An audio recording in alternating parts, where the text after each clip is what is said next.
Hello, Greg from Balloon Market here, and welcome to the Balloon Market podcast. This time we are talking to a multi-award winning business coach and published author, Mr. Kevin Stansfield. Kevin Stansfield, business coach, welcome. Thank you, Greg. Good to be here. Tell us a little bit more, before we start and talk about business and what people should do and shouldn't do, tell us a little bit more about you, how you became a coach, what you do. So my background was accountancy, but before that both my parents had their own businesses. So my father had a sign business, my mum had a printing business. Mum's business started in a front room, and I was sort of joined her as child labour. If you remember back then, you used to do printing with little lead letters. I can't remember that far back. Right back. Well, it was a long way back. And so my little hands were very good at holding the typesetting. Yeah. I couldn't spell for toffee, but so we started that in the front room, then that grew into the garage, and then that grew to a premises.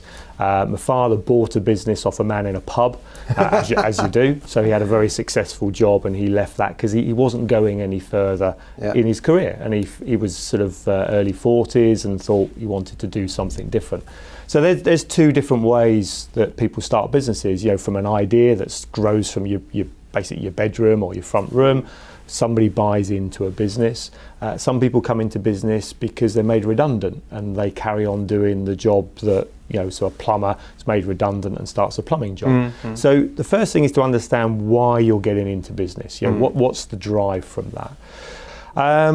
I went on the career of being a chartered accountant, was in practice, got to the age of 28. My goal was to become a partner in the firm, and it was there. I was ready to sign the piece of paper to say, you're now a partner of a small practice. And I sort of looked at it and thought, I don't want to do this. For some reason, something inside me said, I can't see myself in the future being here. Yeah. So I decided not to do that. I gave that my career. This was my dream at the time. I gave that up to go and work for one of my clients. I became a finance director for them, grew their business or helped them grow their business to 4 million in about 4 years. Then got involved with a Dutch company doing similar things with other businesses. Grew those to about 36 million, employing about 400 people. Wow. And had a fantastic journey of learning how to build and scale up businesses. It's always better when you do it with somebody else's money. Because I reckon we probably blew about 10 million in things that we did wrong. Wow. But it's somebody else's money, so it's fine. Keep spending that. When it's your own money, I've learned it's a completely different kettle of fish. And then I bumped into Action Coach some 12 years ago. Went to see a guy called Brad Sugars, who was the founder, and this guy was an inspiration. He sort of really blew me away with the simplicity of the steps it takes to build a business. And I loved it so much. As old Remington said, I bought into the company. And I've been coaching sort of for the last 12 years, helping pretty much myself, local sort of South Hampshire businesses, but we've got coaches around the world. There's about 1,000 coaches in 65 countries around the world within the Action Coach franchise. And that's my passion, is helping business owners just like yourself who want to grow, want to take their business forwards, but are just maybe struggling in some way. Maybe it's ideas, maybe it's too busy working in the business, not working on it, to help them pull them out, to grow the business so that it can actually achieve what they want to achieve. You really helped us. I think people come to coaches for different reasons, and at the time, it must have been 6 years ago, something like that. And Rachel, we'd had our second child. Rachel was struggling to re-engage in the business, and it really helped us work together as a team to grow the business. And certainly, husband and wife businesses, we do a lot with family businesses. Because there's a different dynamic, there's a very strong connection, trust, reliability, working together. But what you lack is that outside reflection, and you can have a certain conversation with your other half, or a family member, but sometimes, you need a third party within that to bring that sense of realism of what you do. And the big thing with coaching is you don't know what you don't know. So exactly. Unless you're continually learning new stuff, all you're doing is applying the same knowledge. And one thing for me is in that first year of running a business, you learn so much. The problem is, after that, a lot of people then just repeat that learning over and over again. So it's a bit like going to kindergarten, doing your first year, and never getting out of kindergarten. Unless you go and learn some higher level knowledge, then all you can do is reapply the same knowledge. And if you look in sport, you know, a top sports person, you'd look at them, if they didn't have a coach, you'd think they're crazy. Because they're and these are not bad people, these are at the top of their game, but they see they need an external person to actually help them go to the next level. And that's why I got into coaching, was I saw a need within business people. It's not a sign of weakness to get a coach in sport, and it's definitely not a sign of weakness in business to get a coach. It's somebody there that's going to drive you to that next level.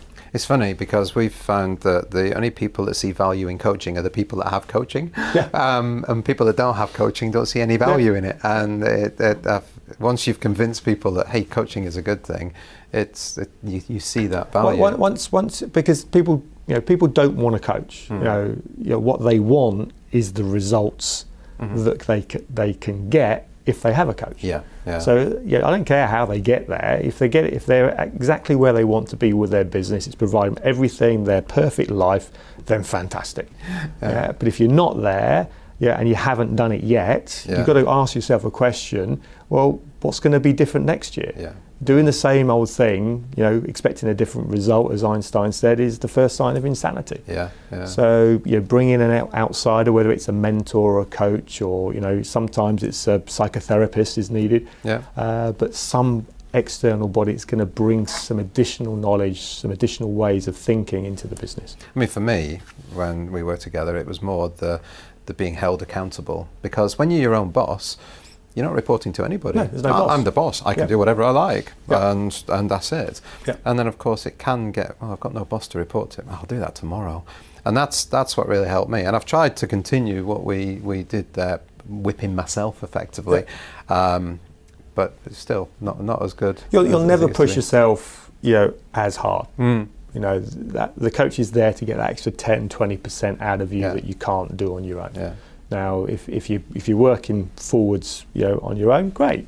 But if you want that extra 10%, then you do need that little bit of help. We have people that are in their startup phase, so maybe on their own. And the big thing when you're on your own is you've lost that support network. So it's they say that running your business is one of the loneliest things you'll ever do. Even in big organisations, I deal with a couple of CEOs, and they're employing hundreds of people. But they've got no one to talk to. They can't talk to their sort of fellow managers because it's a sign of weakness. They can't go to the shareholders, their bosses, because actually I've employed you to do this job, and you're saying you can't do it. So the coach allows them to have that person just to talk things through, and often a coaching session is me listening for an hour and then saying, well, okay, what are you going to do about it? I think most people do know that. They know what they have to do, exactly, but they just need that push. So that's I mean, a lot of our viewers and our customers, they're smaller businesses. They are one-man bands, they're husband and wife, they're small teams. Thinking of those sort of businesses, what advice would you give to those sort of small businesses, say that have just started? What would be your key advice? Once you've got the idea, so some of these people are, they've probably got into the balloon industry, because it's something they've, probably by accident. I would guess. Probably they don't wake up one day, I'm going to be a balloon entrepreneur and rule the world. They've got into it because they've done something, they've enjoyed it, they've been good at it, they've made a bit of money at it. Okay. So that's important to we want to keep that passion for what you do. Once you've got through that phase and you've said, right, I can do this, then really the next stage is start with the end in mind. Okay, it's very easy just to get onto the hamster wheel and start running around the hamster wheel and becoming busy. Okay, busy, doing. And then you wake up 5 years later and you think, actually, I'm still standing where I was 4 or 5 years ago. So the first thing is do something you're passionate about, do something that you're good at, and do something you can make money at. Okay, those are the three fundamentals. Okay. What you're passionate about, what you can make money at, and what you're good at. Okay, so if you do that, then you'll be happy doing what you do. Next phase then is, okay, so think forward 1, 2, 3, 4, 5, 10, 20 years, as far forward as you possibly can, and say, right, what does this business look like in the future? What am I trying to build? Okay, so if I was a house builder and you came to me and said, I want to build a house, I wouldn't suddenly start laying bricks. Yeah. Okay, if you said I want a 5-course meal, I wouldn't run into the kitchen and just stick some food on the hob. Yeah. You know, I'd go, okay, so what sort of house do you want to build? What's the house got to do? You know, what sort of meal do you want? What's the occasion? You know, I'd need to know what you're trying to achieve. Then I'd go, right, okay, well, I know a recipe for that. I'll follow the recipe. If you want to build a house, I'll create the plan for that. And then all we then do is action the plan. Yeah. So the key to this, if I can draw on your board here, is, you know, the first thing you've got to have is a dream. Okay, because, you know, a business can be whatever you want it to be. You know, we were having a chat earlier, and you were saying about the guy who started Nike in the 1960s. You know, he had a dream. Ray Kroc, when he started McDonald's, had a dream. Steve Jobs, when he started Apple, had a dream. We've got to have this dream of the future of what we want it to be. And the other part of the dream here is not only the business, but what does the business need to give you? Okay, because a business is really just a vehicle to give you what you want in life. So part of that dream should be, what do you want personally? You know, what house do you want to live in? What cars do you want to drive? What holidays do you want to go on? You know, what do you want to leave as a legacy for your children? The more clarity you have around this, then the easier it is to do the next stage, which is set some goals. So this year, what is my goal for my business to move towards my dream? Yeah. Okay, so we're starting now. We've talked about SMART goals: specific, measurable, achievable, realistic, time framed. The biggest thing with these is time frame. You know, a goal without a time frame is just still a dream. Yeah. So you start to bring some clarity. And do you know the reason why most people don't set goals? Why? They're worried they're not going to achieve them? Exactly. I'm not going to achieve it. Yeah. So don't set a goal and then I can't fail. Yeah. Okay, now one of the big things in business, in anyone you talk to that's been successful in business, is they fail. Yeah, they fail more times and quicker than anybody else. That's the way to do it. So fail fast. Yeah. Fail fast, and there's a lovely book by Malcolm Gladwell called Fail Forward. Yeah. You know, make a mistake, learn from the mistake. You know, we've got to learn.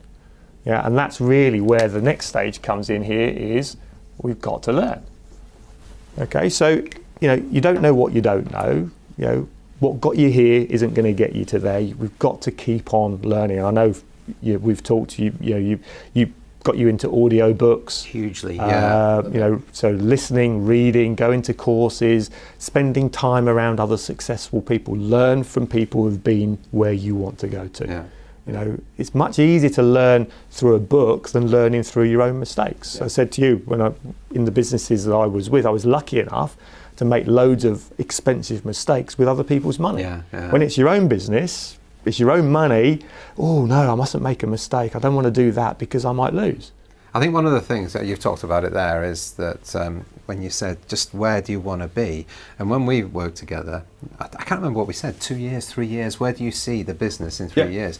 And wrote it down. I actually found, and then typed it up, actually found the document. Did you? Fantastic. A while ago. So it was 6 years ago, and even though it was a 2-3 year goal, and we've still not achieved everything. No. However, 80% of what we wrote down, we've got, being in the unit, being the size of the team that we are, and all the rest of it. And it's like, we did say uniform team, but we decided that people quite like wearing their own clothes, which surprised me. But that was one of the things. And had we not written that down, had I not had a unit of this size, for instance, in my head, would we ever have moved here? I don't know. So I thought that was really powerful. I mean, what we've got to understand is all of this is tapping into our brains. You know, our brains are an amazingly powerful machine. Okay, and we still don't really understand it. Neuroscience has moved forward so much in the last 10 years with MRI scans and things like that, but we still really don't understand fully how the brain works. But what we do know that, you know, when you set your mind to something, it will find a way. You know, if you make those neural connections, if you carry on learning new stuff, you apply that to goals, okay, then we do achieve. And if you really looked at your life, all of the goals that are most important to you, you will have achieved. Yeah. Okay. It's just that what we're not good at is once we get comfortable, we're okay, you know, we're doing all right, we then have a fear of loss, so I don't want to lose that. So therefore we don't set stretching goals, we don't move forward. So it's a bit like a sports star who wins their first tournament and goes, oh, well, I don't want to lose again, and then never enters another competition. Why would you do that? You know, sport is nice and easy because actually if you do lose, it's just, you know, it's part of the game. In business, you know, we have this fear of loss. So you'd say goals. Sorry, you would say goals. Written goals is something that we should all be doing. Yeah. And how often would you say we should do that? Every year, every 6 months? Should we change them? I mean, I would say you're right. At least once a year, you've got to be setting your big personal goals. Right, what do I want to achieve in the next 12 months? So it's my 50th next year. Okay. So it sneaks up on you. I know I don't look 50. Not at all. Not at all. But it's 50 years, so I'm thinking, right, and it's my 25th wedding anniversary as well. So I'm thinking, right, what do I want to do next year? So I've come up with a concept of 50 for 50. Yeah. So I want to do 50 things that I've never done before, over the course of next year. So one a week for 50 weeks. And I'm trying to come up with some inspiration. What sort of things? Well, one is to get a tattoo. Oh, really? Which I've always been against tattoos, but I just thought, I'm 50 years old. I can get a small tattoo somewhere where it's nice and discreet. So you're going to be Action Coach. But maybe not that sad. But so a tattoo. I want to do a bungee jump. It's been on my list of things to do for a long time. So I've got to go and find somewhere to do a bungee jump. So just things like I don't want to do anything that's going to cost a lot of money. You know, it's not about that. It's just about, I'm 50 years old, and there's some things in my life that I haven't done. Let's do 50 things. Hopefully raise a bit of money for charity as well. Get them sponsored, and so that I gain and a charity can gain as well. Fantastic. So, but that's the important for setting goals. Learning, constant learning. Keep learning, because you just got to keep learning new stuff. But also it's activity within the brain. If the brain is active, then it will solve problems. It's a problem-solving missile, your brain. Yeah. So you keep feeding it with new stuff, then it will grow and help you grow. And this is why a lot of our stuff we do. I was saying to you the other day, we started a book club. So we get people to read a book, every other month, and then come and discuss the book, because you learn from your own learnings, you learn from what other people do. It stimulates the brain, it heightens the neural connections that are going on, and so when you come back, you feel far more alive and able to achieve more. I'm currently listening to a book by a guy called Rob Moore. I'd never heard of him before, came across him on Audible, and it's a lot of the same stuff that I've heard over the years, heard from you. But sometimes it's good to hear it from other people and get other people's view on it and how it works. And he's made a very successful number of businesses for himself over the years, and now he's selling that knowledge and all the rest of it. But I think you do just keep on learning. Like you say, you don't know what you don't know. There's very little new knowledge out there. I mean, I read books now, and you can actually go back into the Greeks and the Romans and say, look, this all applied back then. So really, as a society, have we really changed that much in 3,000-4,000 years? We're still human beings. We still have a neural system that is very similar. It's just that what we need to do is see it in different contexts. So I could read a book now and it will be relevant, and I'll pick a bit out, and I could read it in 3 years' time and pick out something completely different at a higher level that is relevant to a different situation. So one of the books I love, which is a must read for anybody that's starting a business, is The E-Myth by Michael Gerber. Why most small businesses fail. If you knew why they failed, then you could do things to stop that. And that's a book you can keep going back and over the course of your business, and you'll pick something new out every single time you read it. I've learned so much from you recommending that book, because what I'm trying to do is make myself completely redundant and where everything just runs without me. Not that I wouldn't be here, but I could decide not to be here. Exactly, and that's the big thing. Part of this is choices. It's the choice to do what you want to do, and that's what a successful business actually provides for you. It gives you more choices. So once we've got the learnings in, continual learning and working, then we've got to bring this into a plan.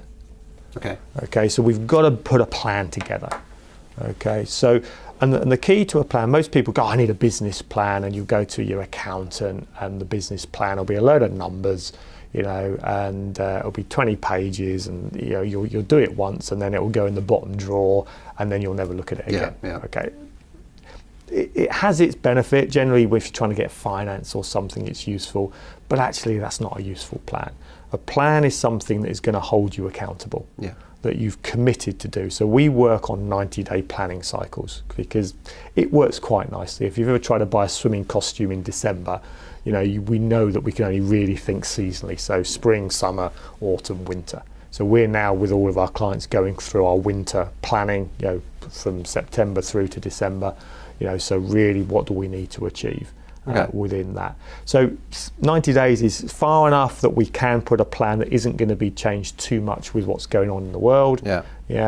But long enough that it's actually worth putting the time and effort to put those things in. So this is who does what by when. So what are the strategies we're going to work on? What's our goal? Real clarity, and we have one goal. So one goal this quarter. Okay, because otherwise you've got too many goals, you get pulled from pillar to post. So what's our main goal? What might be an example of some goals for people out there that are just starting? What might a goal be? So a goal, I was just with a client yesterday, sort of going through their first one for this. So his goal was, he's a second-hand car salesman, was to have 30 cars in stock. Okay, so he's currently around about 15 and he wants 30. Because he knows he gets 30, then the sales will come from that. So it's specific, it's measurable, it's achievable, it's realistic within a time frame. So for him, that's the focus. So for instance, somebody in our business that might be a balloon decorator out there, they could have a goal that, this quarter I want to get 5 new hotels on my books for weddings and things like that. It could be anything really, couldn't it? It could be something that customers don't see. It could be a financial goal. It could be, I want 5 names in my book that might sort of get business for it. I want my largest client. It's something that, again, you've thought about it. It's stretching. It's not something you could do with your eyes closed.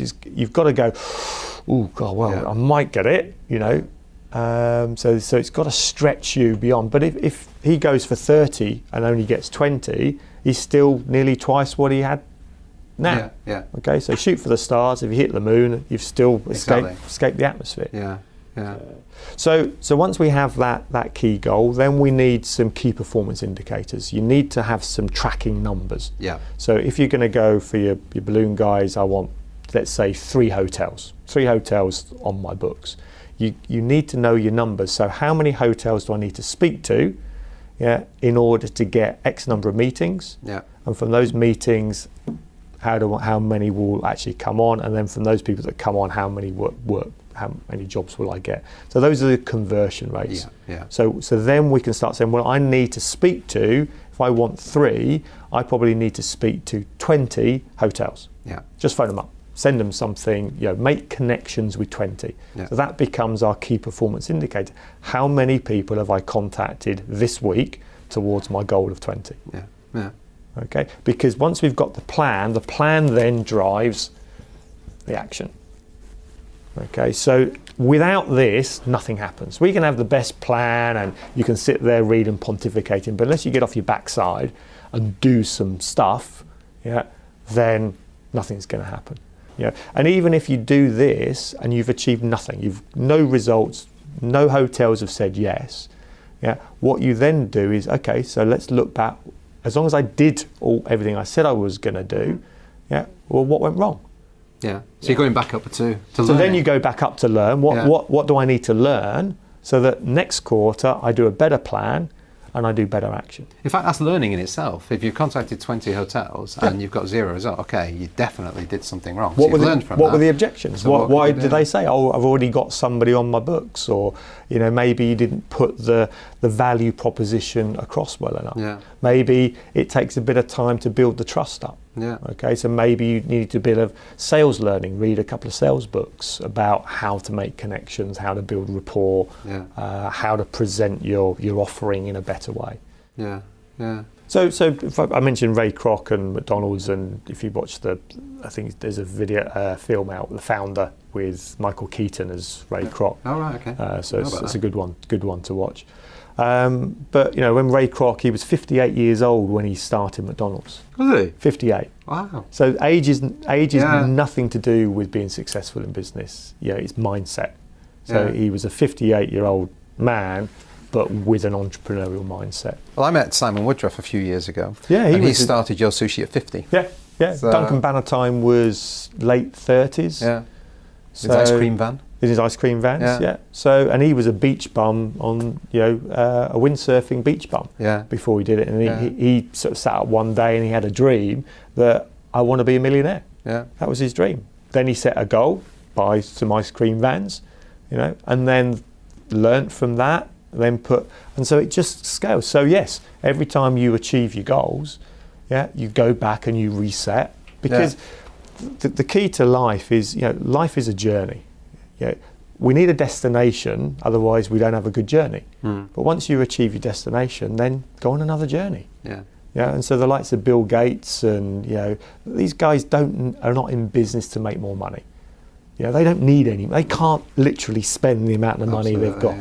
What they're in business for is for the fun of it. They enjoy the journey. They enjoy the game. And if business is a game and you enjoy it and you're making money and you're achieving what you want, it's one of the best things you'll ever do. Life is good. Life is very good. Yeah. I think that's what I find is I try and enjoy every day for what it is. And I think if you're not enjoying the journey, come off and go down a different road or whatever. But then I suppose there is that within business, and that was why I wrote my book. You've written a book, I've written a book, yes, it's here. Only 5.5 years to actually write it. I mean, it's probably a page a week. I think it probably took me to do that. So as well as an award-winning coach, you are a published author. I am now a published author, so it is available on Amazon. Yes. You can buy this on Amazon or at the website for the book, which is thebigdipperbook.com. But there was a few reasons I wrote the book. One was back to my parents. It was a tribute to them. So the lead character in the book, because it's on a story. I think people learn best when there's a story they can relate to something.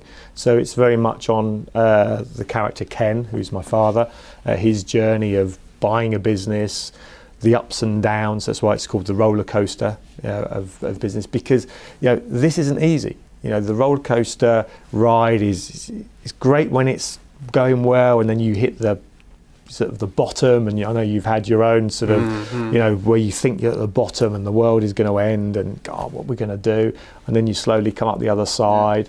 So don't expect business to be just a plain sailing. Absolutely. Every business person that's been there has almost got to a point where it's all going to fall off the edge of a cliff. But it's that dream that keeps you going. It's like they say, musicians and sportsmen, it takes 15 years to be an overnight success. That's it. I mean, there's the concept of 10,000 hours. There's 10,000 hours of perfect practice. There's not just practice, because you can practice the same thing and not go anywhere, but perfect practice gets you to be the master of something. So if you could put that to making balloon sculptures, if I was trying to make a balloon sculpture now with no practice, I'd be rubbish at it. I'd probably be able to do a sausage dog, perhaps. Oh, it's harder than you think. I'm sure it is. But the guys that are out there that are making these fantastic sculptures, if you look how the number of hours they've put into doing it, it's probably about 10,000. Now I'd look at them and go, bloody hell, you're obviously a natural. You were born to create balloon sculptures, but that's ridiculous. But that's the same looking at business people. You look at successful business people and say, well, you were born successful. No, you weren't. It took 10,000 hours of learning how to build businesses. So if you're not prepared to put the learning in when you're trying to take your business from your front room through to a big corporate, whatever you want it to be. It ain't going to happen. And you can learn through trial and error, which is long, hard and painful, or you can learn from other people's journeys. And that's really what this book was about, was learn from other people's journeys, learn from things like this, that you look at that, it's not rocket science, is it? I know. It makes total sense, but when you put it down in this way, it allows the brain to absorb it, to take it in, and then find your own path. And hopefully, you're still going to make mistakes, but learn from those mistakes quickly, move forwards and move on. Absolutely. We talked obviously a lot about big people like McDonald's, like Nike, etc. there, but this applies to everybody. Even if it's just a one-woman band, it applies to everybody. And your dreams don't have to be world domination. No. It could be whatever it is you want to be. If you've got a job, this still applies. To be honest, most people would be better off in a job with this. Okay, have a dream, set some goals, learn, get better, put a plan together, and take action. Really, you don't have to have your own business. For your kids, this works. Get your kids. Kids stop dreaming. At probably the age of 15, 16. Not because they lack the ability to dream, but because parents like us go, "Oh, you've got to be a bit realistic now. I want to be an astronaut. Oh no, go to school, get a job. Be a bit more sensible." We as adults beat the dreaming out of our kids. And it's a shame. It really is a shame. Back to my parents, they wanted me go to university, get a job. If my parents had been real true entrepreneurs and said, "Look, Kevin, you can achieve whatever you want to achieve. Think big. What would you want? And we'll help you." Then, no offence, but I probably wouldn't be sitting here. Kevin, thank you so much for that. I appreciate you coming in. That's I appreciate right. you sharing this. I mean, fun. that's wisdom right there. It's the simple stuff that works. It really is, and that's really in the book. This sort of stuff. That's really what's in here. It's my learnings over my life of things like this that have really helped me. And I wanted to bring all of those things into place. I refer to the E-Myth in here and some other great authors that have inspired me over the years. And it is a good read. Unfortunately, it's not on audio yet, but we'll work on that one. I know, I want it on audio. But yeah, it's available on Amazon. Amazon and thebigdipperbook.com. And you can get it as a Kindle version on Amazon as well, can't you? It is on Kindle on Amazon, Yeah, fantastic. Kevin, thank you so much for coming in. That's really great. Appreciate it. That's it from us this week. Thank you so much for watching, and thank you for subscribing, and see you next time. Bye. Thank you.